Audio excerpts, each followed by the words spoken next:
नमस्कार, यो हो समाचारमा स्वागत छ। म दिपेश घिमिरे। म शशि नेपाल। सुरु गरौँ अहिलेसम्मका प्रमुख समाचारबाट।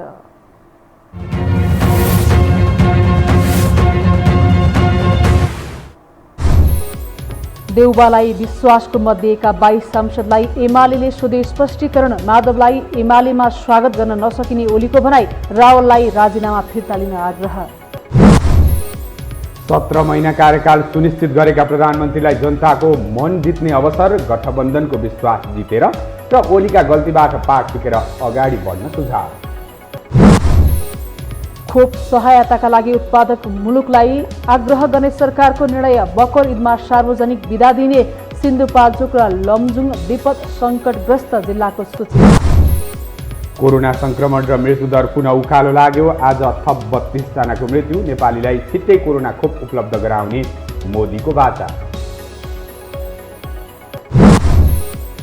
र अमेरिकाले सेना फिर्ता लिएपछि अफगानिस्तानमा तालिबानको आक्रमण तीव्र। अधिकांश जिल्ला आतंकवादीको कब्जामा। हिंसा बढेपछि राष्ट्रपति धानिक चिन्तित।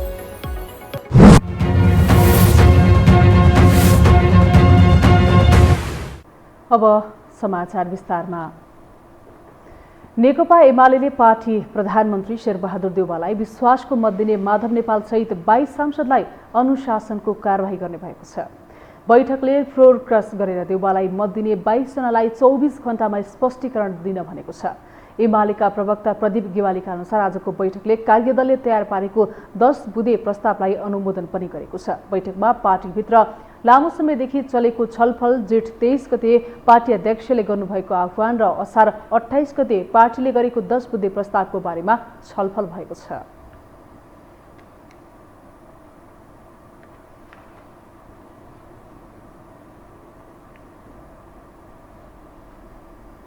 प्रवक्ता गेवालीले नेता भीम रावलले सांसद पदबाट राजीनामा दिन आवश्यक नरहेको भन्दै पार्टीका वरिष्ठ नेता माधव कुमार नेपालले 10 बुँदे प्रस्ताव नमानेका कारण यस्तो अवस्था आएको बताउनु भयो।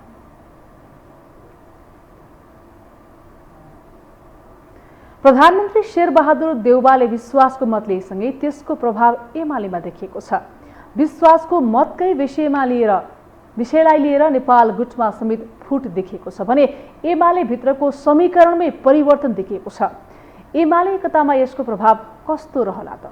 एक रिपोर्ट। प्रधानमन्त्री शेरबहादुर देउवाले विश्वासको मत लिएसँगै एमाले भित्र नयाँ तरङ्ग देखिएको छ। नेपाल पक्षले विश्वासको मत दिए पार्टी एक नरहने चर्चा परिचर्चाका बीच ओली पक्षकै नेताले समेत देउवालाई विश्वासको मत दिएपछि एमाले भित्र नयाँ समीकरण सुरु भएको हो। यसअघि विवाद समाधानका लागि गठित कार्यदलको 10 बुँदे सहमतिलाई आधार बनाएर दुवै नेताहरू बीच कुराकानी गर्ने बताइए पनि त्यसबाट नेपाल पछि हटेको ओली पक्षका नेताहरूले आरोप लगाउँदै आएका थिए। उनका कदमले नेपाल बेग्लै कोर्समा हिँड्न चाहेको प्रश्न भएको र उनकै कारण पार्टी फुट्न सक्ने समेत बताएका थिए।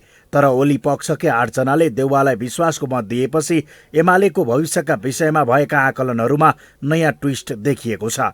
विश्वासको मत दिनेहरूमा ओलीकै कारण मन्त्री बनेकाहरूदेखि ओलीलाई बहुमत पुर्याउन सांसद अपहरणमा संलग्न भएकाहरू समेत रहेका छन्। ओलीको कट्टर समर्थकका रूपमा चिनिएका तथा जसपाका सांसद डाक्टर सुरेन्द्र यादव अपहरण काण्डमा मुछिएका किसान श्रेष्ठले देउवालाई विश्वासको मत दिएका हुन्। उनले महेश बस्नेत समेत नेपाल पक्षमा आउनुको विकल्प नभएको समेत बताएका छन्।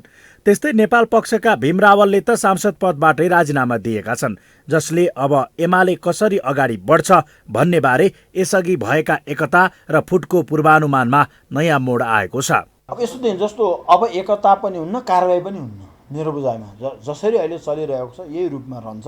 माधव नेपालहरूले पार्टी पनि छोड्दैनन्, उहाँलाई कारबाही पनि अब ओलीले पार्टीमा गर्ला नि आफ्नो नाममा छ।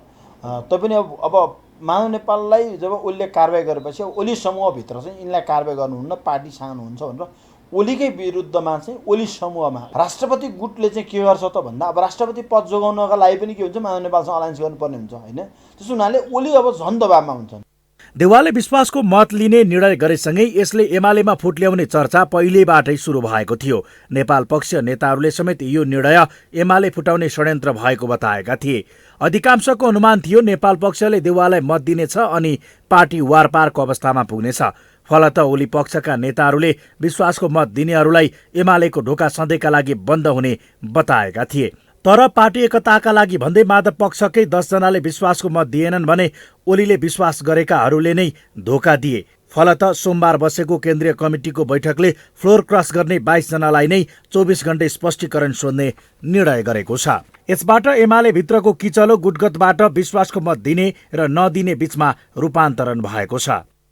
बैठकलाई सम्बोधन गर्दै पार्टी अध्यक्ष कमरेड केपी शर्मा ओलीले संसदभित्र देखिएका परिदृश्यहरू र त्यसले नेकपा एमालेको जीवनमा पारेका प्रभावहरू, यसका विविध आयामहरूको बारेमा चर्चा गर्नुभयो। पार्टी निर्णयको अवज्ञा गर्दै फ्लोर क्रस गर्ने ती 22 जना सांसदहरूसँग स्पष्टीकरण माग गर्ने निर्णय भएको छ। यो बीचमा कार्यदलले गरेको सहमतिको निर्णयमा नेपालले देखाएको अविश्वासले पनि गुटमै खटपट भएको आशंका सुरु भएको थियो। अर्कातर्फ ओलीले नेपाललाई ल्याउनुभन्दा उनी बाहेकका नेतालाई प्राथमिकता दिने खालका गतिविधि बारम्बार गर्दै आएका थिए। तर ओलीले नेपाल गुटका केही नेतालाई आफ्नो बसमा पारे पनि उनका क्याम्पकाले समेत नेपाललाई साथ दिएपछि एमालेमा फरक खालको परिस्थिति निर्माण भएको छ। जुन परिस्थितिलाई दुवै पक्षबाट भएको गल्तीको रूपमा स्वीकारे एकताका लागि दबाव सिर्जना पनि हुन सक्छ। तर बदलिँदो समीकरणसँगै ओली नेपाल कसरी अघि बढ्छन् त्यो भने हेर्न बाँकी छ। यो टेलिभिजनका लागि कुलचन्द्र विष्ट, काठमाडौँ। प्रमुख प्रतिपक्षी दल नेकपा एमालेका अध्यक्ष केपी शर्मा ओलीले प्रधानमन्त्री शेरबहादुर देउवाले कोभिड खोपलाई प्राथमिकता दिन आवश्यक नरहेको बताउनु भएको छ। प्रधानमन्त्री देउवाले विश्वासको मत लिने क्रममा कोभिड खोप लगाउने कामलाई प्राथमिकताका साथ अघि बढाउने बताउनु भएको थियो। निवर्तमान प्रधानमन्त्री ओलीले भने सबै नेपालीलाई पुग्ने गरी खोपको आवश्यक व्यवस्था आफू नेतृत्वको अघिल्लो सरकारले नै गरेकाले त्यसलाई प्राथमिकता दिइरहन आवश्यक नरहेको बताउनु भएको हो। ललितपुरको च्यासल स्थित तुलसीलाल स्मृति प्रतिष्ठानमा सोमबारबाट सुरु भएको पार्टीको केन्द्रीय कमिटी बैठकको शुभारम्भमा बोल्दै उहाँले केही पनि नभएको ठाउँबाट सबै नेपालीलाई लगाउन पुग्ने गरी कोभिड खोपको आवश्यक व्यवस्था आफू नेतृत्वको अघिल्लो सरकारले मिलाएको दावी गर्नुभयो।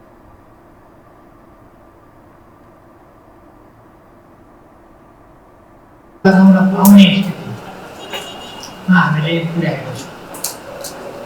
खोप दिने दक्ष जनशक्ति, खोप लगाउने स्थानहरू, केन्द्रहरू, तदनुसारको प्रबन्ध र सबै नेपालीलाई पुग्ने गरी त्यो प्रबन्ध गरी हामीले लगातार खोप लगाउन पुग्ने गरी गरिसकेका छौँ।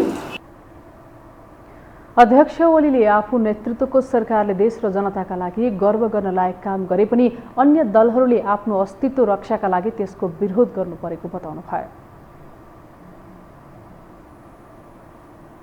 हामीले गरेका कामहरू ठिकै छन् भन्ने हो भने उहाँहरूको अस्तित्वको अर्थ नहुने हो। त्यसकारण उहाँहरू अस्तित्व रक्षाका लागि हामीले गरेका कामहरू जेलमा पार्ने, हाम्रा कामहरूलाई बदनाम गर्ने, त्यस प्रकारले गर्न थाले। त्यस अवसरमा उहाँले आफू नेतृत्वको अघिल्लो सरकारले संविधान, कानून र लोकतान्त्रिक प्रक्रिया अनुसार मुलुकको समृद्धिको अभियानलाई अघि बढाएको, अन्तर्राष्ट्रिय सम्बन्धलाई सुदृढ बनाएको दावी गर्नुभयो। अब बाँकी समाचार। विद्यार्थी राजनीतिबाट आफ्नो राजनैतिक यात्रा सुरु गरेका शेरबहादुर देउवा नेपालमा धेरै पटक प्रधानमन्त्री बन्न पाउने थोरै व्यक्तिमध्ये पर्छन्।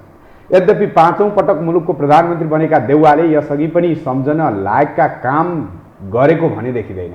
राजनीतिक खिचातानी र कोरोना महामारीबाट आक्रान्त बनेका जनताको मन अब देउवाले कसरी जित्न सक्लान् त? एक रिपोर्ट।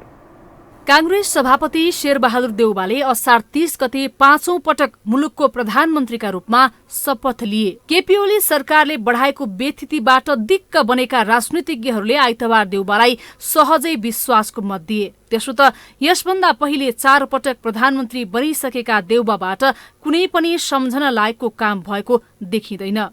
जुन कुरा स्वयं जनताले मूल्याङ्कन गरिसकेका छन्, अब पनि के आशा गर्ने र भन्ने जनताका गुनासोका चाङ छन्। अहिले कोरोना महामारीका कारण देशको अर्थतन्त्र डामाडोल छ।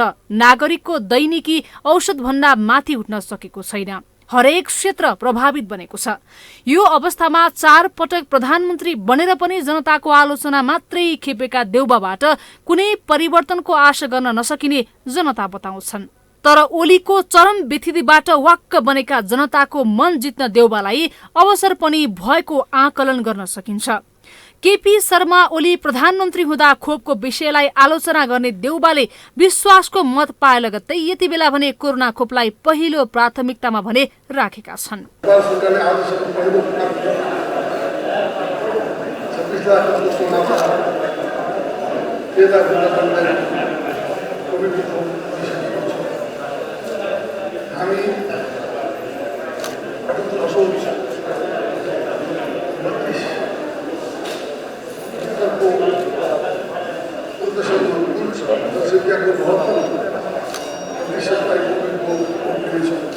वर्तमान परिप्रेक्ष्यमा देउबा सामु अनेकन चुनौती खडा छन्। देशमा भ्रष्टाचारले जरा गाडेकोदेखि लिएर केपी ओलीले बढाएका व्यथितिलाई पनि परास्त गर्नुपर्ने देउबामा चुनौती छ।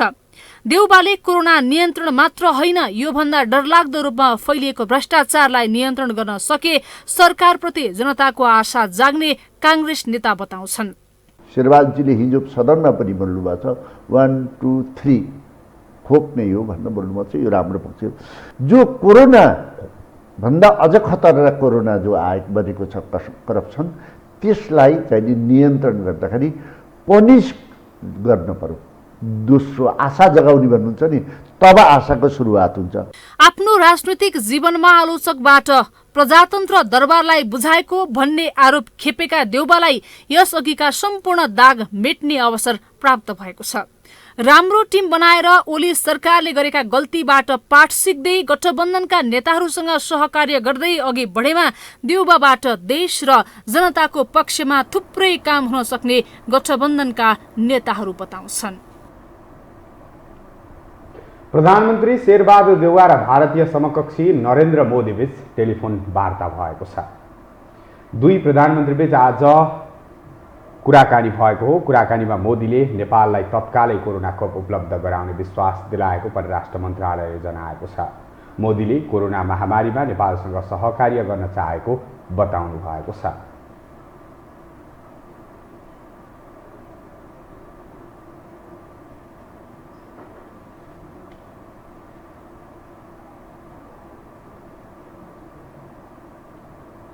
आगामी भदौ 16 देखि 19 सम्मलाई तय भएको 14औं महाधिवेशन सम्पन्न गर्न सत्तारूढ नेपाली काङ्ग्रेस मैदानमा उभिएको छ। तर महाधिवेशन नजिकिएका बेला सभापति शेरबहादुर देउवा प्रधानमन्त्री बनेको र क्रियाशील सदस्यताको विवाद मत्थर नभएकाले महाधिवेशनप्रति आशंका गर्ने ठाउँ प्रशस्तै देखिन्छन्। एक रिपोर्ट। महाधिवेशनको मिति निर्धारण गरेर पुनः सभापतिको दौडमा क्रियाशील बनेका कांग्रेस सभापति शेरबहादुर देउवा प्रधानमन्त्री बनेसँगै आसन्न 14औं महाधिवेशन प्रभावित हुन सक्ने थुप्रै आकलन काटिएका छन्। प्रधानमन्त्री बनेसँगै विश्वासको मत पाउन निकै संघर्षपूर्ण बन्दै गएपछि देउवा आफ्नो सरकार जोगाउने कि पार्टीको महाधिवेशनमा केन्द्रित हुने निकै अन्यलपूर्ण अवस्थाबाट गुज्रिएका थिए। तर सर्वोच्च अदालतले प्रतिनिधि सभा पुनः स्थापना गरेपछि पहिलो पटक आइतबार बसेको संसद अधिवेशनबाट विश्वासको मत प्राप्त गरेसँगै देउवा अब सरकारसँगै महाधिवेशनको तयारीमा होमिने भएका छन्। भदौभित्र महाधिवेशन नगरे संवैधानिक सङ्कट बेहोर्नुपर्ने बाध्यताका बीचमा देउवा सहितको सिङ्गो कांग्रेस पंक्ति महाधिवेशनको तयारीमा जुटेको छ। तर क्रियाशील सदस्यता लगायतका विवाद समाधानले अझै निकास पाउन सकेका छैनन्, जसले महाधिवेशनमा होमिएको कांग्रेसलाई थुप्रै चुनौती अझै थपिएको छ। क्रियाशील सदस्यता कति संख्यामा दिने, कुन कुन ठाउँमा दिने भन्ने बारेमा समायोजन समितिले नै निर्णय गरेको छ र त्यो निर्णयको कार्यान्वयनको विषयलाई लिएर पार्टीभित्र केही छलफलहरू छन्। त्यो विषयले निष्कर्ष प्राप्त गरिसकेका छैन। यसका बारेमा केही छलफलहरू भएको हुनाले त्यसको कार्यान्वयनको सवालमा पनि छलफल भएको छ। पूर्व निर्धारित कार्यतालिका अनुसार वडा अधिवेशन 12 गते, गाउँ र नगरको अधिवेशन 16 गते, प्रदेश क्षेत्रीय अधिवेशन 20 गते, प्रतिनिधि सभा क्षेत्रीय अधिवेशन र एकमात्र प्रतिनिधि सभा निर्वाचन क्षेत्र भएको जिल्ला अधिवेशन 23 गते, एकभन्दा बढी प्रतिनिधि सभा निर्वाचन क्षेत्र भएको जिल्ला अधिवेशन 26 गते र प्रदेश अधिवेशन भदौ 1 र 2 गते हुनुपर्नेछ। तर क्रियाशील र समायोजन विवादका कारण वडा तथा गाउँ नगर अधिवेशन प्रभावित हुन सक्ने देखिएको छ। सहमति असहमति प्रकट हुने कुराहरू पनि यताकता देखिएको छ, तर त्यो मर्यादित ढङ्गबाट भइरहेको छैन। मर्यादा उल्लङ्घन गरेर असहमति प्रकट गर्ने विषय जुन छ त्यसलाई चाहिँ कडाइका साथ रोक्नुपर्छ। हामीले चाहिँ एउटा मापदण्डको आधारमा हाम्रो चाहिँ विधानले दिएको व्यवस्था र हाम्रो परम्परा को आधारमा यसलाई हामीले टुङ्ग्याएका छौँ। क्रियाशील सदस्यताकै विषयमा विवाद हुँदा छानबिन समितिका सदस्य समेत रहेका नेता श्याम घिमिरे आफ्नै पार्टीका नेता कार्यकर्ताबाट कुटिएका थिए। घिमिरेमाथि सदस्यता छानबिन स्थलमै पुगेर सिन्धुपाल्चोक 1 का क्षेत्रीय सभापति बालकृष्ण बस्ने सहितको समूहले आक्रमण गरेको थियो। आफ्नो पक्षमा धेरै संख्या पुर्याउन महाधिवेशनका बेला क्रियाशील सदस्यताका विषयमा चलखेल हुँदै आएको छ। वडा तहदेखि नै केन्द्रीय सदस्य तथा पूर्व मन्त्री भइसकेका व्यक्तिले हस्तक्षेपकारी भूमिका खेल्दै आएका छन्। सबैले संयमतापूर्वक त्यो प्रक्रियालाई आत्मसात गर्न र क्रियाशील सदस्यता छानबिन समितिलाई सहयोग गर्न, पार्टीको निर्वाचन समिति लगायतका सबै तहलाई समितिलाई सहयोग गर्न जरुरी छ। कसैले पनि संयमताभन्दा बाहिर गएर अराजकता प्रदर्शन गर्दै गर्दा पार्टीले त्यसलाई स्वीकार्य रूपमा कहिले पनि ग्रहण गर्न सक्दैन र यो प्रकारको अराजक गतिविधि अस्वीकार्य छ र अनुशासनहीन गतिविधिलाई पार्टीले कारबाही गर्दछ। पार्टीको क्रियाशील सदस्यतामा देखिएको विवाद समाधान गर्न र अन्तिम टुङ्गो लगाउन काम भइरहेका छन्, तर दुर्भाग्यवश नहुनुपर्ने विवाद केन्द्रसम्म तन्किएको छ। विधानको पालना गर्ने र विवादहरूलाई छलफलबाट टुङ्ग्याउने परिपाटी कमजोर हुँदा विवाद कचल्टिएको कतिपय नेताहरू बताउँछन्। अझ महाधिवेशन नजिकै बेला सभापति देउबा प्रधानमन्त्रीको जिम्मेवारीमा पुगेपछि महाधिवेशन मात्रै नभएर पार्टीका बैठकहरू समेत प्रभावित हुँदै आएका छन्। यद्यपि आइतबार देउबाले विश्वासको मत पाएर बाँकी रहेको 17 महिना नै सरकार ढुक्कले चल्ने अवस्था भनेपछि कांग्रेस महाधिवेशन पनि तोकिएकै समयमा हुने छनक देखिन थालेको छ। यो हो टेलिभिजनका लागि क्यामेरामा सञ्जय घिमिरेका साथमा सन्तोष भिके थापा, काठमाडौँ। निवर्तमान प्रधानमन्त्री केपी शर्मा ओलीको बहिर्गमनपछि प्रधानमन्त्री बनेका नेपाली कांग्रेसका सभापति शेरबहादुर देउवाले आइतबार संसदको विश्वास जिते। प्रतिनिधि सभा पुनर्स्थापनापछि पहिलो पटक बसेको संसद मार्फत विश्वासको मत लिने निर्णय गरेका देउवालाई ओली पक्षकै नेताहरूले फ्लोर क्रस गरेर मत दिए। त्यसबाहेक संसद बैठकमा अजब गजबका दृश्यहरू देखिए। एक रिपोर्ट। आफ्नो जीवनकालको 5औं र मुलुकको 44औं प्रधानमन्त्री बन्ने सौभाग्य पाएका नेपाली कांग्रेसका सभापति शेरबहादुर देउबासँग अधिकांशले एउटै गुनासो बढी गर्छन्, बोलेको त फिटिक्कै बुझिँदैन भनेर। सामान्य मानिस त ठिकै हो, एउटा सार्वजनिक मञ्चमा राष्ट्रपति विद्यादेवी भण्डारीले पनि देउबाको बोली नबुझेको र बेलुका मिडियामा आएपछि थाहा होला के भन्नुभएको थियो भनेपछि निकै चर्चा भएको थियो। तर अदालतको परमादेशबाट प्रधानमन्त्रीमा नियुक्त भएर आइतबार विश्वासको मत लिँदा देउबाले क्लियर कट बोले र राष्ट्रपतिलाई ध्यानाकर्षण गराए। देउबाले भने अब धेरै ओलीलाई उचाल्ने र पछार्ने काम नगर्नुहोला। ओलीजीलाई चाहिँ नि यो चाहिँ नि यो उचालेर बङ्गाराउने कहिले के गर्ने काम अबदेखि नगर्नु होला। कारण त्यो बिचरा ओलीजीले त समय कसैले भनेर गर्नु होला नि, आफै कहाँ गर्छ, कसैले उचाल्यो होला गरिदियो होला उहाँले। त्यस कारण चाहिँ नि तपाईँहरू भन्नुहोस् कहिले कहिले गर्नुभएको थियो, त्यो मैले त नाम लिस्ट भन्नु खोजेँ होइन। त्यस कारण चाहिँ अब अगाडिका दिन चुनौतीपूर्ण छ, सबै एक भएर जाउँ। 2 बजी राति कहीँ बिघट्नु गर्छ के बात, भोलिपल्ट गएर बिहान 2 बजी राति गर्नु। राष्ट्रपतिजी विचारले सुत्न पाउनु भएन होला। देउबाले संसदलाई सम्बोधन गर्दै गर्दा प्रमुख प्रतिपक्ष दलको नेता निवर्तमान प्रधानमन्त्री केपी शर्मा ओली भने सहभागी थिएनन्।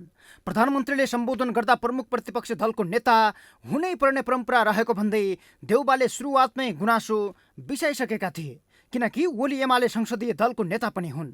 संसदीय दलको नेता सहभागी नभएपछि देउबाको ध्यान उपनेता सुभाष चन्द्र नेङवाङतर्फ गयो। उनले संविधान मिचिदा समेत संविधान सभा अध्यक्ष भई टोपलेको व्यक्ति नबोलेको बताए। तर उहाँलाई गाह्रो पर्यो होला भन्दै देउबाले व्यङ्ग्य कस्न समेत भ्याए। त्यति बेला नेङवाङको अनुहार भने केही खिस्रिक्क परेको देखिन्थ्यो। जहाँसम्म सर्वोच्च अदालतको कुरा छ, यो मैले त्यस बेलाका सभामुखजी नै यो संविधानको घोषणा गर्ने सभामुख तत्त्वकै पार्टीको हुनुहुन्छ, अत्यन्तै सम्मानित व्यक्ति हो। उहाँले म त बोल्नु होला भन्ने ठानेको थिएँ। विपक्षी दलको उपनेता पनि हो। सायद उहाँलाई गाह्रो परेर उहाँले मन्त्री बोल्नुभयो क्या हो, किन राखियो होला, उहाँले बढी राम्रोसँग बोल्नु सक्नुहुन्थ्यो। यो चाहिँ नि विपक्षीको तर्फबाट दलको नेता नभए उपनेता बोल्ने परिपाटी छ, तर आइतबार एमाले प्रवक्ता प्रदीप गेवालीलाई बोल्ने जिम्मेवारी सुम्पिएको थियो। प्रतिनिधि सभा विघटनदेखि पुनः स्थापना र प्रधानमन्त्री नियुक्तसम्म अदालत हाबी भएको र गलत निर्णय गरेको भन्दै आक्रोशित भाषण तर शिथिल लय समातेका गेवालीले देउबाको उछितो काटिहाले। पहिले श्री 5ले नियुक्त गर्ने देउबालाई यसपटक श्रीमान 5ले नियुक्त गरेको भन्दै कडा प्रतिवाद गरे। 2061 साल जेठमा होला सम्भवतः सम्मानीय प्रधानमन्त्री शेरबहादुर देउबा राजाबाट प्रधानमन्त्री नियुक्त हुनुभयो। त्योभन्दा अगाडि 59 असोजमा उहाँलाई बर्खास्त गरिएको थियो। त्यति बेला उहाँले भनेको कुरा म सम्झिन्छु। मैले आज श्री 5बाट न्याय पाएँ। 5 जना श्रीमानहरूबाट माननीय शेरबहादुर देउबा प्रधानमन्त्री नियुक्त हुनुभएको छ। उति बेला श्री 5, अहिले श्रीमान 5। हाम्रो चिन्ता प्रणालीप्रति हो सभा महोदय। अन्तिम समयमा भोट हाल्न भने ओली सहभागी भए र देउबालाई नमस्कार गर्दै हात मिलाएको दृश्य केही हेर्न लायक अनि रोचक थियो। प्रस्तावको पक्षमा रहनुहुने देउबाले विश्वासको मत लिने कार्यतालिका भए पनि संसद ओलीकै फेरिफेरीमा घुमिरहेको थियो। ओलीलाई सबक सिकाउनेदेखि सकाउनेहरू सबै ओलीको कान पुरापुर भर्ने तयारीमा थिए। त्यसमध्ये किङ मेकरको भूमिकामा रहँदै आएका माओवादी केन्द्रका अध्यक्ष पुष्पकमल दाहाल प्रचण्डलाई सबैभन्दा धेरै हतारो थियो। तर उनी बोल्दा पनि ओली थिएनन्। तैपनि दाहालले आफू आगो भएको र आगोसँग नखेल्न ओलीलाई ध्यान आकर्षण गराए। मैले त पटक पटक भन्थेँ आगोसँग खेल्ने काम चाहिँ त्यति राम्रो हुँदैन। त्यो राम्रोसँग यो आगोलाई एउटा इनर्जीमा परिणत गर्नेतिर ल्याइएको छ। अहिले तपाईँहरूले हेर्नुभयो भने यसलाई हेप्न थाल्नुभयो, अपमानित गर्न थाल्नुभयो भने आगो फेरि सल्किन सक्छ। त्यो बुद्धितिर हामी कोही नजाउँ। मैले के भन्छु भने मान्य ओलीजी निवर्तमान प्रधानमन्त्री यहाँ हुनु भएन, उहाँले सुनिराख्नु भएको होला। व्यक्तिगत अहङ्कार र दम्बले इतिहास निर्माण हुँदैन। दाहालकै जस्तो आक्रोश पूर्व माओवादी र हाल जसपाका संघीय परिषद अध्यक्ष डाक्टर बाबुराम भट्टराईको पनि थियो। उनले ओलीको कृत्ययुग सकिएकोमा हर्ष बढाइ गरे। साथसाथै भ्रष्टाचारबाट आफू पनि चोखो नभएको भन्दै सबैको छानबिन गर्न माग गरे। यो सुशासनको विषय, भ्रष्टाचारको विषय, कमिसन खोरीको विषय यो आम रोग छ। ममा भनौँ यहाँ सबैले, म पनि चोखो छैन होला भन्नुहोस्, म त स्वीकार्न तयार छु। तर हाम्रो राजनीतिक आर्थिक संरचनाभित्र र हाम्रो चाहिँ राज्य संरचनाभित्र कमिसन खोरी र भ्रष्टाचार यस्तो चाहिँ एउटा संस्थागत जुन बनेर गएको छ, नीतिगत रूपको भ्रष्टाचार जुन ठुलो स्केलमा अरबौं खरबौं रुपियाँमा जुन भइरहेको छ, यसलाई रोक्नको निम्ति हामीले पहल गर्न सक्छौँ। यसको निम्ति कसैको कुनै खर्च लाग्दैन। सुशासन दिन, भ्रष्टाचार रोक्न कुनै खर्च गर्नु पर्दैन र कसैको सहयोग पनि चाहिँदैन। र सरकारको इच्छा शक्ति, नेतृत्वको इच्छा शक्ति, सामान्य प्रधानमन्त्री इच्छा शक्ति भयो भने त्यसलाई रोक्न सकिन्छ। उसै पनि आइतबारको संसदीय राजनीति गरमागरम थियो। देउबालाई प्रधानमन्त्री बनाउनुपर्छ भनेर सर्वोच्चको रिटमा हस्ताक्षर धस्काएका एमाले नेता भीम रावलको राजीनामादेखि नै माहौल तातिएको थियो। त्यसबाहेक ओलीको यसम्यान मानिँदै आएको जसपाको महन्त ठाकुर र राजेन्द्र महतो पक्षले देउबालाई विश्वासको मत दिने भएपछि खेल बदलिएको थियो। देउबालाई विश्वासको मत दिने नदिने आफैमा निर्धक्क नभएको माधव पक्षले संसद बाहिर छलफल चलाइरहेको थियो। त्यतिकैमा देउबासँग यसअघि नै भेटेर मन्त्री लगायतको बार्गेनिङ गरेका प्रेम आले सहितका ओली पक्षकै 8 सांसदले फ्लोर क्रस गरेर देउबाको पक्षमा उभिएपछि माधव पक्ष झनै बलियो भएर संसद छिरेको थियो। यी दृश्यहरूले पुनः एकपटक राजनीतिमा असम्भव भन्ने केही हुँदैन भन्ने कथनलाई मात्रै पुष्टि गरेन, स्थायी शत्रु र मित्र पनि हुँदैन भन्ने पुष्टि गरिदियो। अन्ततः संसदमा उपस्थित 249 सांसद मध्ये देउबालाई विश्वास छ भन्ने पक्षमा 165 सांसदले मत दिए भने विपक्षमा 83 सांसद उभिए। एक सांसद तटस्थ बसे। आइतबारको रातमा देउबाले संसदको विश्वास जितेसँगै अब देउबा सरकार ढुक्कले बाँकी रहेको 17 महिना चल्ने भएको छ। यो हो टेलिभिजनका लागि सन्तोष बिके थापा, काठमाडौँ। हामीसँग समाचार बाँकी नै छन्, अहिलेलाई विश्राम।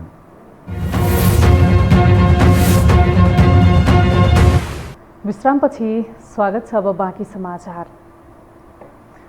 सरकारले साउन 6 गते मुस्लिम धर्मावलम्बीको पर्व बकर ईदको अवसरमा सार्वजनिक बिदा दिने निर्णय गरेको छ। सोमबार बसेको मन्त्री परिषद बैठकले यस्तो निर्णय गरेको हो। बैठकले अनुदान तथा खरिद प्रक्रियाबाट थप खोप सहायता उपलब्ध गराउन खोप उत्पादक मुलुकहरूलाई आग्रह समेत गरेको छ। मन्त्री परिषद बैठकपछि निर्णयबारे जानकारी दिँदै कानुन न्याय तथा संसदीय व्यवस्था मन्त्री ज्ञानेन्द्र बहादुर कार्कीले बैठकले नेपाललाई खोप सहायता उपलब्ध गराउने मुलुकहरूलाई धन्यवाद दिँदै थप खोप सहायताका लागि खोप उत्पादक मुलुकहरूलाई आग्रह गरिएको जानकारी दिनुभयो।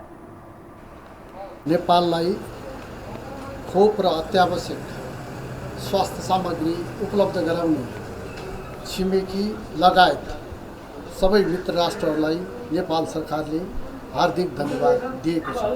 साथै अनुदानमा वा खरिदबाट थप खोप उपलब्ध गराउन खोप उत्पादक तथा अन्य मित्र राष्ट्रहरूलाई आह्वान गर्दछ। बैठकले सिन्धुपाल्चोक र लमजुङ जिल्लालाई विपद जोखिम सङ्कटग्रस्त जिल्लाको सूचीमा राख्ने निर्णय पनि गरेको छ। नेकपा एमालेका महासचिव ईश्वर पोखरेलले प्रधानमन्त्री शेरबहादुर देउवालाई विश्वासको मत दिएर पार्टीको केही नेताहरूले अक्षम्य अपराध गरेको बताउनु भएको छ।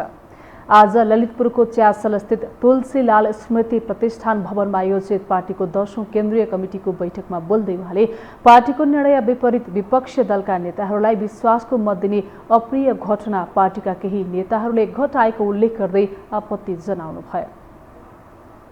राजनीतिक साङ्गठनिक जीवनमा यति अप्रिय घटनाहरू पनि घट्दैछन्। हिजो मात्रै हामीले देख्यौँ हाम्रो पार्टीको निर्णय विपरीत विपक्षी दलको नेताको समर्थनमा मतदान गर्ने यही नेकपा एमाले भित्र रहेका कतिपय व्यक्तिहरूले यो काम गर्नुभएको छ। यो पार्टीको राजनीतिक साङ्गठनिक जीवनमा यो अक्षम्य अपराधको कोटीमा पर्ने विषय हो। यसलाई हामीले गम्भीर रूपमा लिएका छौँ। महासचिव पोखरेलले पार्टीको जीवनमा चुनौती देखिएको उल्लेख गर्दै त्यसलाई समाधान गर्दै अघि बढ्नुपर्नेमा पनि जोड दिनुभयो। पछिल्लो 24 घण्टामा थप 2445 जनामा कोरोना संक्रमण पुष्टि भएको छ। स्वास्थ्य तथा जनसङ्ख्या मन्त्रालयका अनुसार 7833 जनामा गरिएको पीसीआर परीक्षणमा 1642 जना र 3831 जनामा गरिएको एन्टिजेन परीक्षणमा 803 जना गरी 2445 जनामा संक्रमण पुष्टि भएको हो। पछिल्लो 24 घण्टामा कोरोना भाइरस संक्रमण मुक्त हुनेको संख्या 1258 रहेको छ। यो अवधिमा कोरोना संक्रमणबाट 32 जनाको मृत्यु भएको छ। अब बाँकी समाचार। प्रधानमन्त्री शेरबहादुर देउवाले सरकारको पहिलो प्राथमिकता सबैलाई खोप उपलब्ध गराउने भएको बताएका छन्। विकासको कामलाई भन्दा पनि सङ्कटका बेला जनताको जीवन रक्षा गर्ने पहिलो उद्देश्य रहेको देउवाले बताएका हुन्। के साँच्चै नै देउवा सबैलाई खोप उपलब्ध गराउन र कोरोना नियन्त्रणमा सफल होलान् त? एक रिपोर्ट। कोरोना भाइरसका कारण मुलुक अहिले जटिल अवस्थामा छ। कोरोनाका नयाँ भेरिएन्टका कारण जनमासमा झनै त्रास बढिरहेको छ। यसबाट बच्ने एकमात्र उपाय भनेको नै खोप नै रहेको विज्ञहरूले बताइरहेका छन्। अहिले पनि नेपालमा दैनिक 2000 बढी संक्रमण पुष्टि भइरहेको छ भने मृत्यु हुनेको संख्या पनि दैनिक 20 जना भन्दा बढी नै रहेको छ। अर्थात् कोरोनाको जोखिम अझै घटिसकेको छैन। यसलाई नै मध्यनजर गर्दै प्रधानमन्त्री शेरबहादुर देउवाले कोभिड-19 को प्रकोपबाट जनतालाई जोगाउनु सरकारको पहिलो प्राथमिक रहेको बताएका छन्।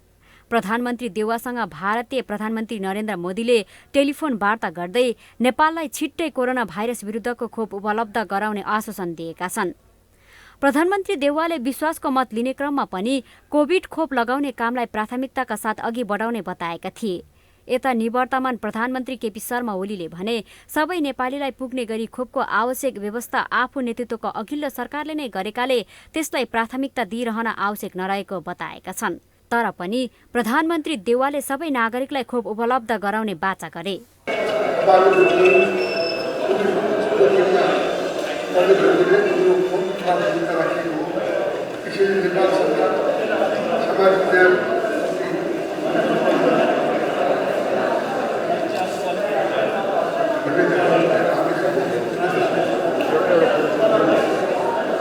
सरकारले आजसम्म पहिलो पटक 26 लाख जस्तो मात्रा कोभिडको खोप दिइसकेको छ। हामी असोज 32 उद्देश्यको कुल जनसङ्ख्याको 72% कोभिडको खोप दिनेछ। हामी यो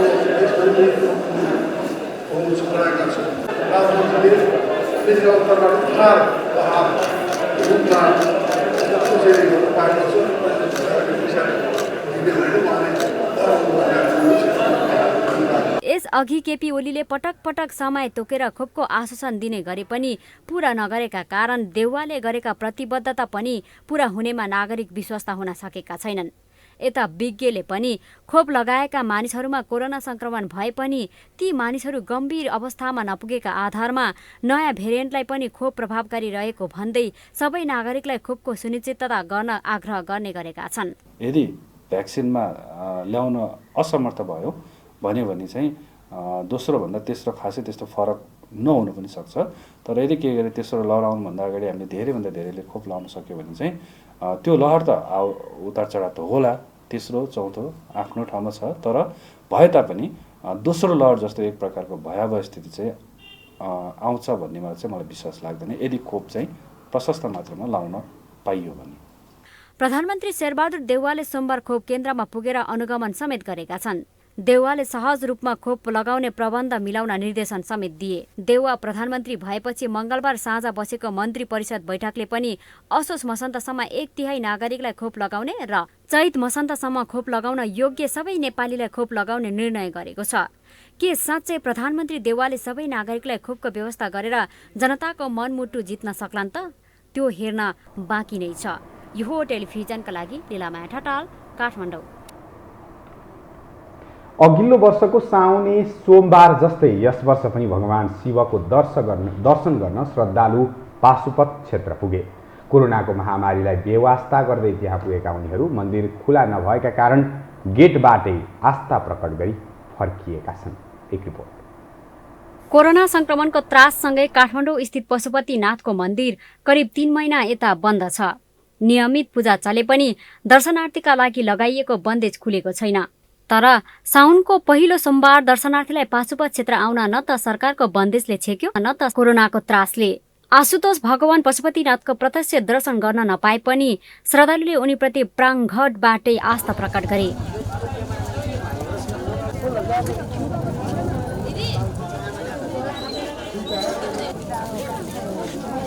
कोरोनाका कारण मन्दिर बन्द भए पनि पशुपति क्षेत्रमा भक्तजनहरूको उल्लेख्य उपस्थिति छ। बिहानैदेखि मन्दिर परिसरमा भक्तजनहरू शिव पूजाका लागि फूलमाला र अक्षता बोकेर पशुपतिनाथ पुगेका थिए। मूल मन्दिर बन्द भएका कारण भक्तजनहरूले पूजा गर्न पाएनन्। तर भक्तजनहरूले वरपरका मन्दिर परिक्रमा र मूर्ति पूजा गर्दै शिवलिङ्गमा जल चढाएर महादेवको पूजा गरेका छन्। मन्दिर परिसरमा पुगेका मानिसहरूले भने कोरोनाको महामारीलाई व्यवस्था गरिएको दृश्यमा देख्न सकिन्छ। यद्यपि बाहिरबाटै दर्शन र पूजा गर्न पाउँदा पनि भक्तालुहरू खुसी नै देखिन्थे। मन्दिर त खोल्नुपर्ने हो, सिस्टमले चाहिँ राख्नुपर्ने हो, जानलाई बाहिरै भए पनि हामी त म त सन्तुष्ट छु। अब कतिलाई त मन्दिरै छुनुपर्छ भन्ने छ, हामीलाई चाहिँ त्यो भावना छैन। मनबाटै भगवानलाई सम्झि पुग्छ। शिवजीको आराधना गरिन्छ, मान्छन्। अब चाहिँ शिवजीलाई सम्झिँदाखेरि आफ्नो चाहिँ श्रीमानको पनि आयु बढ्छ भन्ने एउटा प्रचलन चाहिँ हो। अब खल्लो महसुस भइरहेछ। भित्र गएर दर्शन गर्न पाएको भएदेखि खुसी महसुस हुन्थ्यो है। अब यो बन्द लकडाउन भनेको छ खोलिदिएको भए राम्रो हुन्थ्यो। के गर्नु अब बाहिर अब गरियो खासै सोचे जस्तो त भएको छैन, भित्र गरे जस्तो भएको छैन। जस अब अर्को साल चाहिँ भित्रै अब गएर दर्शन गर्नु पाओस् त्यही हो कामना गर्छु। नेपालमा मात्र होइन, कोरोना संक्रमणको असर विश्वव्यापी परेको छ। यस्तो बेला पशुपतिनाथ मन्दिरको पूजा आज प्रभावित हुनु अस्वाभाविक होइन। तर अन्य सबै क्षेत्र खुल्ला भइसकेको अवस्थामा स्वास्थ्य सुरक्षा अपनाएर मन्दिर खुल्ला गर्नेतर्फ सोच्न सम्बन्धित निकायको ध्यान जान आवश्यक छ। साउने सोमबारको व्रतप्रति सनातन हिन्दू महिलाहरूको आस्था बढेको छ। साउनमा व्रत बस्ने र शिवालय मन्दिरमा पुगेर पूजा आजा गर्ने परम्परा विकसित भएको छ। यसलाई नै निरन्तरता दिँदै यी श्रद्धालुहरू पशुपति क्षेत्रमा पूजा आजा गर्न आएका छन्। यो हो टेलिभिजनका लागि क्यामेरामा सञ्जय घिमिरेका साथमा लीलामाया ठटाल, काठमाडौँ। खाडल खनेर लथा लिङ्ग छाडिएको विराटनगर स्थित सिङ्गिया खोला किनारमा तटबन्धको निर्माण कार्य सुरु भएको छ। खाडल खनेर यतिकै छाडिँदा खोलाको बाढीले घर भासिने हो कि चिन्तामा परेका सुकुम्बासी परिवार तटबन्ध निर्माण सुरु भएसँगै हर्षित भएका छन्। केही दिन अघिदेखि सो खोलाको तटबन्ध निर्माणको काम पुनः सुरु भएपछि स्थानीय बासिन्दाले राहतको महसुस गरेका छन्।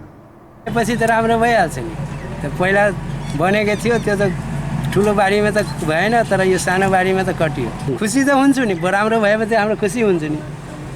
बनेपछि त सबलाई जनतालाई सुविधा भएपछि हाम्रो एउटा घर गएपछि के टेन्सन छैन। जनताको गएपछि 10 जनाको गयो भने। यतिखेर आवश्यक उपकरणसहित 10 जना मजदुरको समूह निरन्तर तटबन्ध निर्माण कार्यमा खटिएका छन्। कुनै बाधा अवरोध बिना निरन्तर काममा खटिन पाए आउँदो 2-3 दिनभित्र सम्झौता अनुसारको तटबन्ध निर्माण सकिसक्ने मजदुरले बताएका छन्। सङ्घीय सरकारको तराई मधेस समृद्ध कार्यक्रम अन्तर्गत उक्त क्षेत्रमा झण्डै 10 लाख रकमको बजेटबाट 37 मिटर लम्बाइको तटबन्ध निर्माण गर्न लागि उपभोक्ता समितिले जनाएको छ। बर्सातको कारणले गर्दाखेरि यो काम रोकिएको। यसअघि हामीले काम सुरु गरेकै थियौँ र बर्सातले गर्दाखेरि बिचमा 2-4 दिन हामीलाई डिस्टर्ब गर्यो काम गर्नको लागि र अहिले चाहिँ फेरि हामीले अब मजदुरहरू खोजेर ल्याएर काम सुरु गरिसकेका छौँ र अब यो काम चाहिँ 2-4 दिनभित्रै मौसमले साथ दियो भने 2-4 दिनभित्रैमा काम सम्पन्न गराउँछौँ हामी।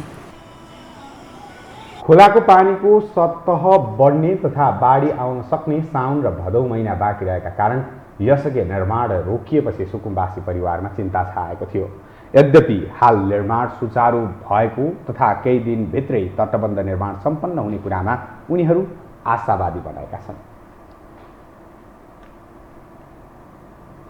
अब पालो आर्थिक समाचारको।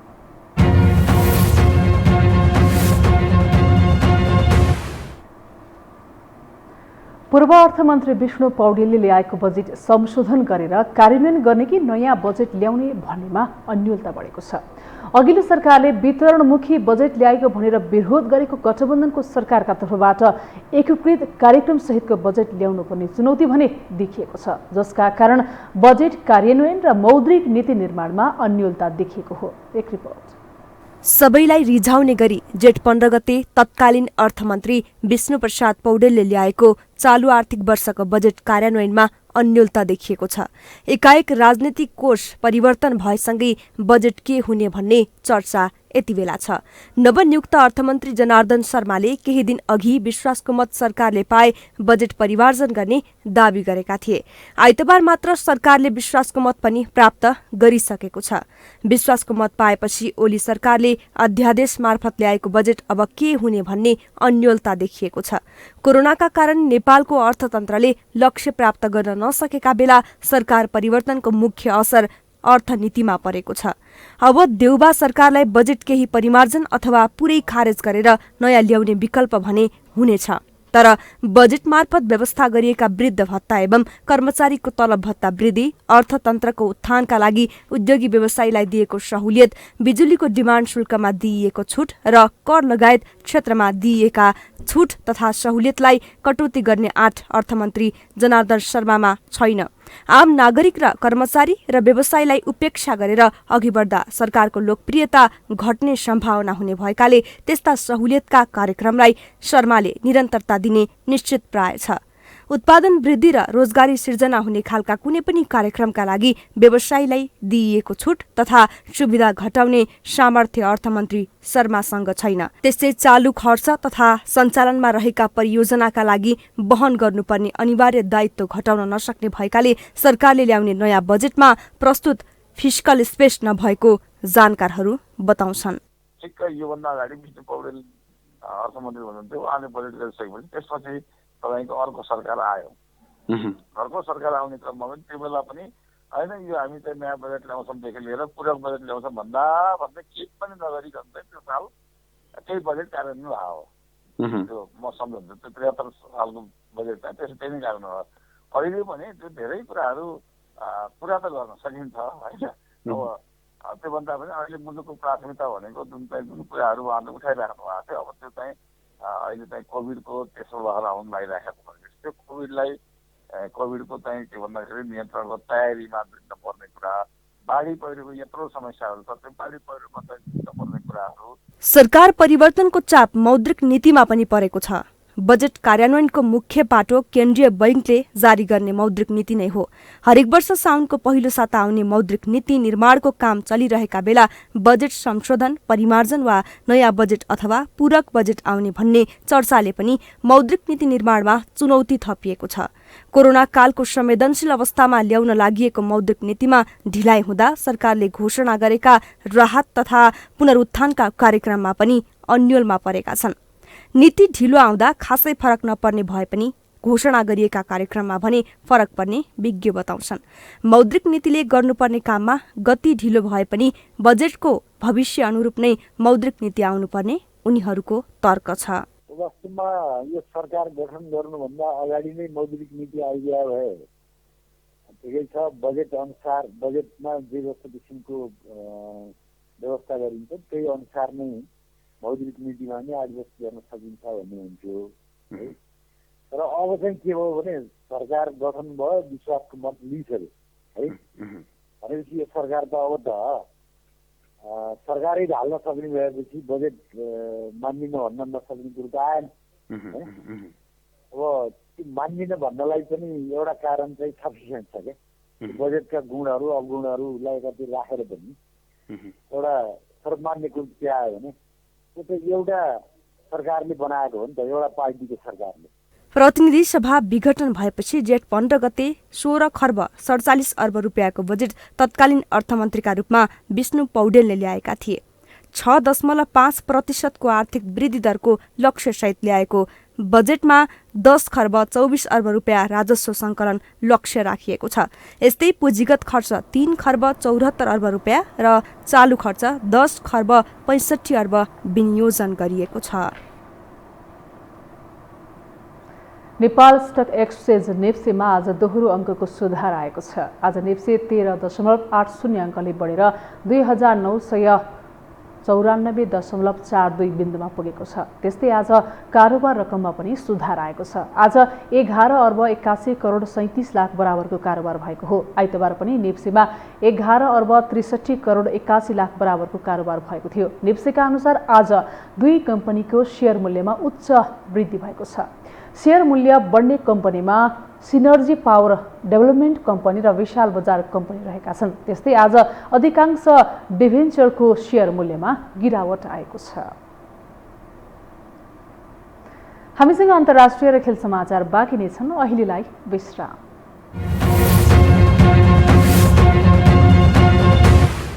अन्तर्राष्ट्रिय समाचार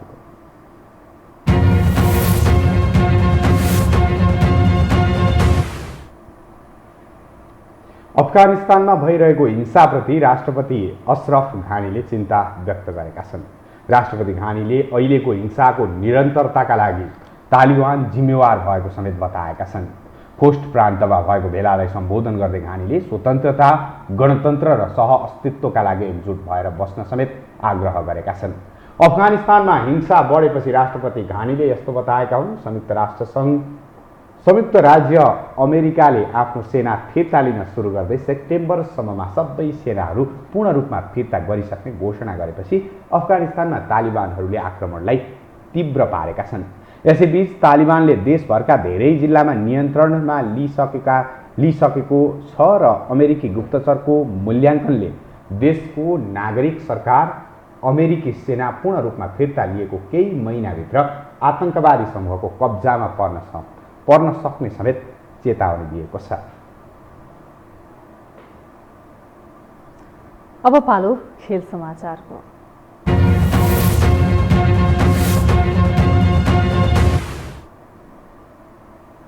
कोरोना महामारीलाई मध्यनजर गर्दै कतारको दोहामा तय भएको एएफसी अवार्ड 2021 रद्द गरिएको छ।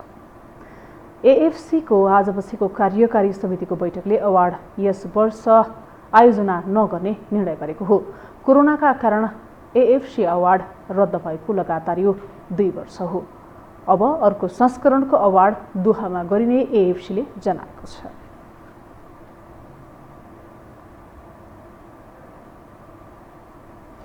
खेल समाचारसँगै हामी यो समाचारको अन्त्यमा आइपुगेका छौँ। बिदा हुनु अघि प्रमुख समाचार पुनः एकपटक।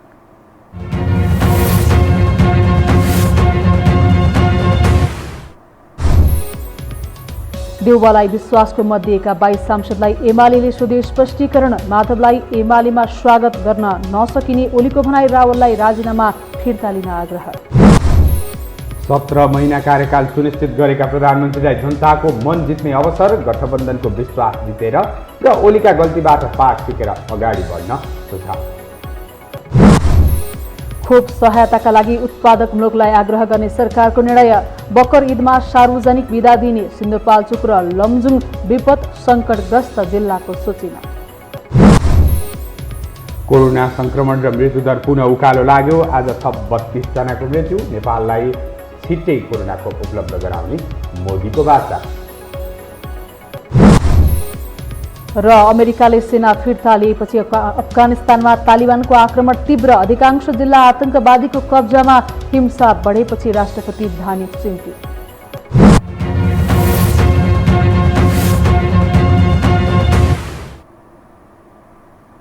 हवस् त यो समाचार सकियो। समाचार बुलेटिनका साथै यो टेलिभिजनका सम्पूर्ण कार्यक्रम यो टेलिभिजन.com, यो खबर.com, युट्युब र फेसबुकमा पनि पढ्न र हेर्न सक्नुहुनेछ। मोबाइलमा यो टिभी एप डाउनलोड गरी हामीलाई प्रत्यक्ष हेर्न सक्नुहुनेछ।